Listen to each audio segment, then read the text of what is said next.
You know, I thought this game was actually pretty good, though going back to it now, not all of it is good. For me, it has to do with the level lengths. Now obviously, the further into the game you get, the longer the levels are going to get. Now thankfully, it's not as long as the levels in Sonic Heroes or Shadow the Hedgehog, but these levels can still get pretty long. I mean, the level design is really good and has some really good gimmicks, but in combination with the level length, some of the changes to the controls actually piss me off to no end. Now don't get me wrong, this game does trim the fat from the previous game, but personally I will still say that Sonic Adventure 1 is, well, better than Adventure 2. Yeah, even with the crazy physics that game employs. Now if you don't know what I'm talking about, look up the Brain Scratch Commentary's second run of Sonic Adventure. You'll be surprised on what you can do in that game, but we're not talking about Sonic Adventure 1 anymore. Mainly because this is my review of Sonic Adventure 2.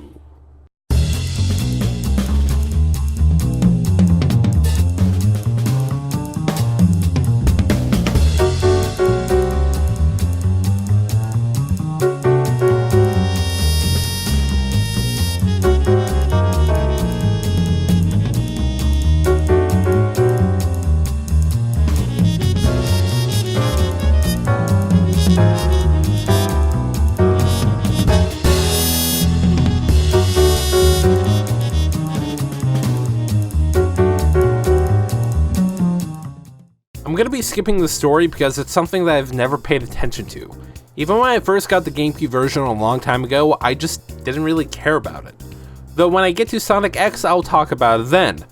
Mainly because it's pretty much the same story, only with Chris Thorndike thrown in. But just like last time, there are multiple different gameplay styles. Though they cut the styles in half, so now we only have speed stages, mech stages, and treasure hunting stages. Let's start with the speed stages, and, well, I really do like these stages. Well, at least the early stages, because the later stages just felt like utter shit. Crazy Gadget is but one of my complaints because, oh good lord, the anti-gravity sections aren't that bad, but damn, this Tetris area can just fuck right off. There are areas that I really shouldn't have overshot, and I don't know if it was my fuck up or the game, but I somehow spin dodged this platform. Seriously, what the hell, and don't get me started on Final Rush. I used to really love the stage, but now I just can't stand it. I admit, I did fuck up multiple times during this level, and most of them was me being a complete and total dipshit. Though at the beginning of the stage, I managed to glitch through these two fucking platforms multiple times. Let's not forget about this fucking grind rail. Oh good lord, I swear it requires more momentum than it looks.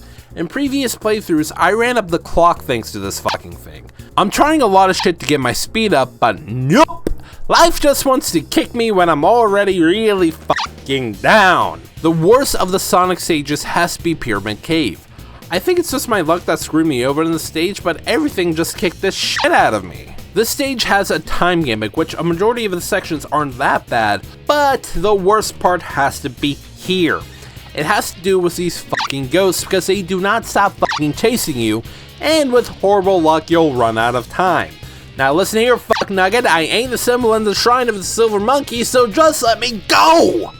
The first two Shadow stages are my favorite out of all speed stages. Radical Highway was just a blast, though there can be some cheap moments in it. The White Jungle is the best stage in this playstyle, and that's thanks to the sense of speed. I tend to get way too careless with the stage because of how fast everything can get. Even with the spin dash being screwed over from the last game, the sense of flow with the stage is just fantastic. Though yes, all of the flow that you got from the last game with the spin dash is now gone. This is thanks to the new somersault ability, which is just used to break boxes and get through small cracks. And half the time when you want to use the spin dash, you just perform the somersault and lose all of your speed. Now they did fix how the light speed dash is performed, but the same problem still applies with the somersault. For the Lightspeed Dash, all you have to do is walk up to the trailer rings and hit the action button, then boom! But trust me, you may perform the somersault instead. Thank God it hasn't happened to me yet, but it can and will happen to me one day, and it will result in a death because all of the light dash moments are above bottomless pits. Though the boss fights with Sonic are just not good, well, maybe except for the Egg Golem, But Bigfoot just sucks as an opening boss because it's just a drag, with the same being applied to Shadow's first boss fight against Hotshot. The first rival fight can go on longer than expected, up to the point that I was surprised that I beat Shadow in only 15.94 seconds, and Sonic in only 15.74 seconds. This fight can drag majorly, though the second rival fight just sucks. It's not a bad idea because it's pretty much a race, but to hit these fuckers seems almost impossible. I couldn't figure this shit out, mainly because whenever you jump, the AI jumps, and most of the time it's a stalemate just like before. I just started spin dashing into the AI to see if that would work, but damn, the strategy got me killed as well. Now this boss is good in concept but bad in execution. As I said before, the only boss that really is good is the 8 Golem, though this boss is way too easy. As soon as you get to its back, it doesn't retaliate whatsoever. But if you suck at platforming, you may have some problems with this boss, but not a lot, mainly because the platforming in this fight is, well, really basic. Oh good lord, what do they do with the mech stages? These just suck now because the mechs are just too fucking slow. Don't get me wrong, Amy, Big, and Gamma are the slowest characters in the first game, but they can still get a decent speed. It's definitely not as fast as Sonic, Knuckles, and Tails, but it was still manageable. In this game, Tails and Eggman are not manageable whatsoever. They are slow as a motherfucker, ladies and gentlemen. So slow, in fact, that Silver can outrun them! Yeah, they feel way too heavy for their own good, and they drop like a rock if you make the wrong move. The big thing I hate with these stages is the damn camera. Yeah, you can't move the camera around to see what the hell is around you. Well, actually, you can, but when you move one plank length, hopefully I pronounced that right, the camera goes back to normal. The first 2 stages in both stories are the only good stages with them in my opinion. They're pretty well paced, but the only problem is the claustrophobic level design. I feel so restricted in these levels, and I don't want to bring up Gamma again, but his levels were a little more open. Those stages also had some element of speed to them, coupled into the fact that Gamma had a time limit, so you had to book it in order to beat the stage. The only stage that felt open was the Eggman stage, Cosmic Wall, and also had a pretty fun anti-gravity gimmick.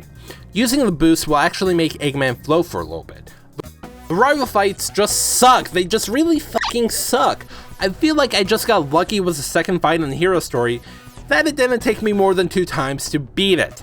Same in the Dark Side story, and for the second rival fight, it's that giant ass laser that screwed me over multiple times and I can count. Instead of having at least 1 ring to survive, you now have an HP meter, and if this wasn't in the game, I would have gotten screwed over multiple times by that laser.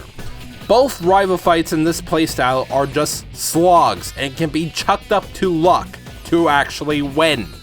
You know, they fucked up the treasure hunting stages, and it has to do with the fucking radar. Yeah, in the footage I'm showing you, I am quite literally running right by a piece of the Master Emerald, but it's not the one that the game wants me to find. Yeah, you could only find 1 Master Emerald piece at a time in each treasure hunting stage. I don't know why they decided to change this mechanic, but what baffles me the most are the hints. These don't even make sense to me, and the worst part is that they can appear backwards. Why backwards? This doesn't help me, it hinders me more than anything else. As always, the first couple of stages aren't that bad. Wild Canyon and Dry Lagoon are the perfect starting levels, mainly because they aren't that big and you can find all of the Master Emerald pieces pretty easily. Pumpkin Hill is about the same size as Red Mountain from the previous game, though thanks to how the radar works, it's not good. This is the stage that gives Knuckles his shovel claw, and the one change that I love from the Dreamcast original is the exclamation pop-up. In both stories, if you're on top of an emerald piece, an exclamation will pop up. This makes tracking an emerald piece easier than just digging all over the place when the radar is red. If you play the Dreamcast original, you don't have this option available to you, so digging around may suck because, well, it will take a while to find it. Aquatic Mine wasn't a bad stage, but Death Chamber and Egg Quarters are just not good. The quarters feel way too claustrophobic, and the main chambers are better, but still a little too cramped. Though, let's not forget the final treasure hunting stages in both stories. Yeah, they're way too big, and they tend to make me go something. Oh, crazy? Don't mind if I do! Yeah, I just didn't like Meteor Herd or Mad Space. Though in my opinion, Meteor Herd is the worst because of these random meteors that can and will hit you. This goes without saying, but make sure you have at least 1 ring on you, or else that one meteor would take you out. Mad Space is indeed a very fucking close second, and it has to do with these planetoid things being hard to escape from. Security Hall, however, just sucks. This is because there is a time limit in this stage. You have 5 minutes to beat the stage, and some pieces are locked in these safes, and the game doesn't tell you how to open them. Now with basic exploration, you can figure it out, so I ain't gonna hold the game to that, but what I will hold against it is having only one set being unlocked at a time. Now this actually pissed me off, especially since the area to unlock the safes can be a bit of a bitch to get through if you have my luck. Seriously, this just fucking sucked, and I think I got a game over trying to flip these fucking switches. Now the boss fights with these two are mixed. The rival battles are a war of attrition, though this time I just couldn't stand the fight itself. It was difficult for me to actually land a hit on the AI, but during the fight, the floor would go away, having you fly all over the damn place. It's difficult to locate the AI during this moment, and 9 times out of 10, the AI is on the other side, charging up a special attack and spamming it. Now this wouldn't be so bad if the camera worked for me, but nope. No, it does not. The King Boo fight is, well, just alright, but it's a little boring. Just wait for the fucker to do a specific attack and hit the hourglass behind him. With the blessing of our Lord, you can score a hit on him. Then wash, rinse, repeat until you take the fucker out. It's not a good fight nor a bad fight, it just could have been better, especially with the Super Crown. The last boss for the treasure hunters is Flying Dog, and you know, this boss is just a fucking joke. Now, I won't knock you if you get hit by this fucker because that's just a careless mistake. Though I will knock you if you die to this fucker because all you have to do is wait on the fence until Flying Dog decides to use a laser and then boom! Trust me, you will never die to this fucker if you glide straight towards them during this moment. Again, this boss is just a joke for this late into the game because I'm pretty sure most people started with a hero story.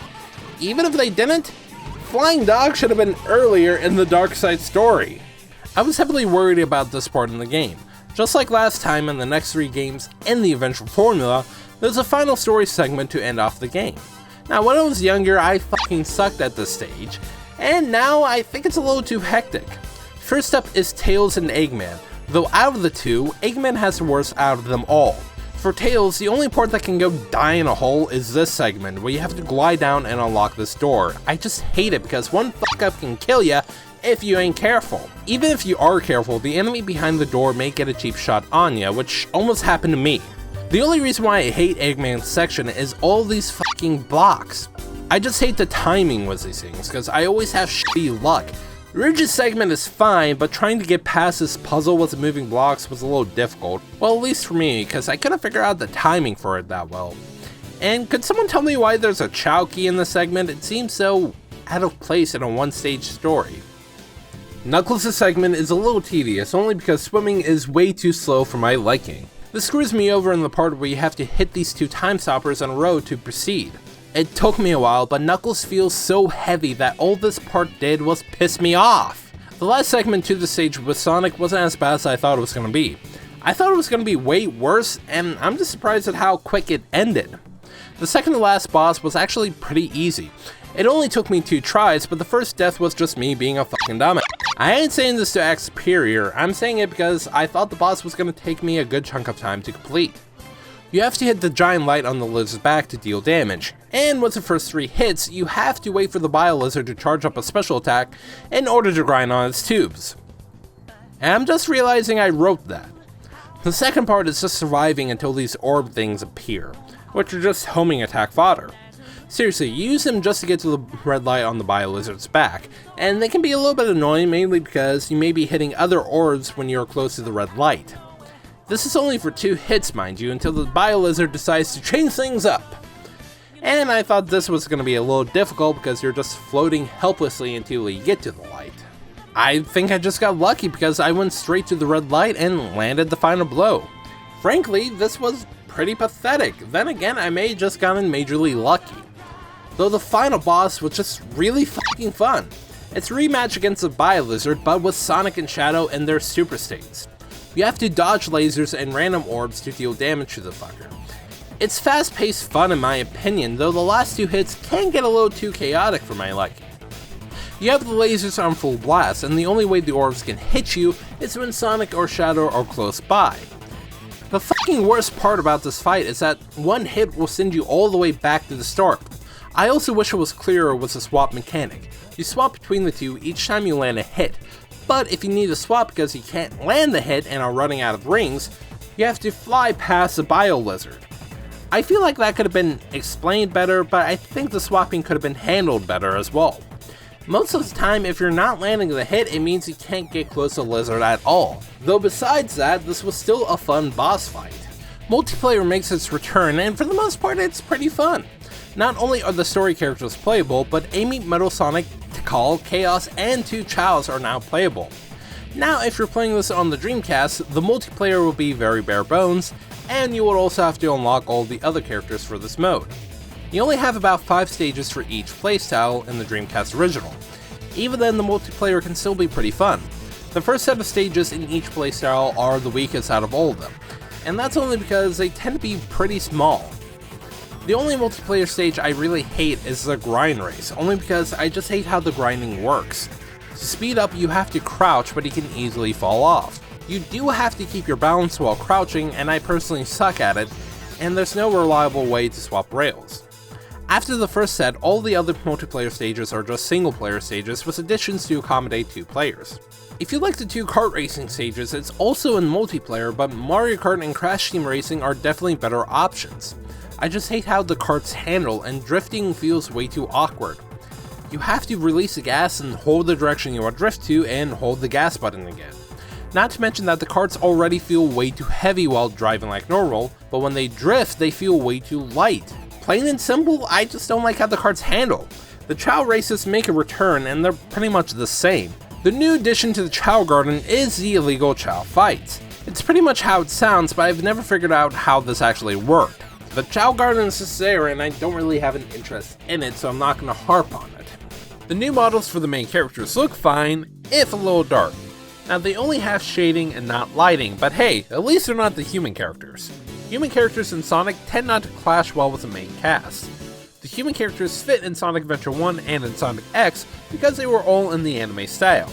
But here, I think they're going for a more realistic art style while also being cartoonish.